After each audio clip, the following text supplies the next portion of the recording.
ലോക്സഭാ തെരഞ്ഞെടുപ്പിൽ വടകരയിൽ LDF സ്ഥാനാർത്ഥിയായ P Jayarajan വലിയ ഭൂരിപക്ഷത്തോടുകൂടി വിജയിക്കുമെന്ന് അഡ്വക്കേറ്റ് ജയശങ്കർ. കാരണം LDFന് ഏറ്റവും വിജയസാധ്യതയുള്ള മണ്ഡലമാണ് വടകര.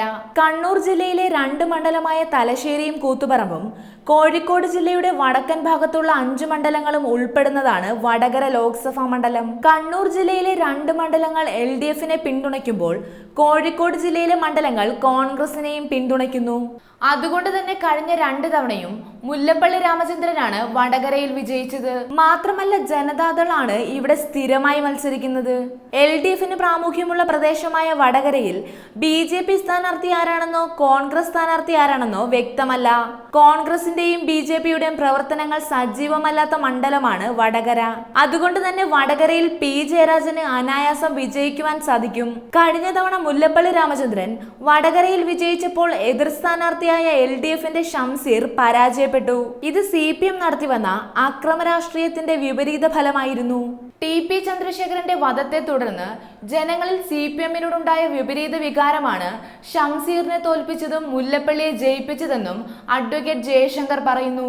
ഇത്തവണ മുല്ലപ്പള്ളി രാമചന്ദ്രൻ മത്സരിക്കുമോ എന്ന് അറിയില്ല. എന്നാൽ മുല്ലപ്പള്ളിക്ക് മേൽ പാർട്ടിയുടെ സമ്മർദ്ദം ശക്തമാണെന്നും അഡ്വക്കേറ്റ് ജയശങ്കർ വ്യക്തമാക്കി. ഇത്തവണ വടകരയിൽ പി ജയരാജനെ നേരിടാൻ RMP KK രമയായിരിക്കും മത്സരിപ്പിക്കുന്നത്. കോൺഗ്രസിന്റെയും മറ്റു പാർട്ടികളുടെയും പിന്തുണയോടെ ഇത്തവണത്തെ വടകര തെരഞ്ഞെടുപ്പ് KK രമയും ജയരാജനും തമ്മിലുള്ള ഒരു നേർക്കുനേർ പോരാട്ടമായിരിക്കുവാനുള്ള സാധ്യതയും തള്ളിക്കളയാനാകില്ല.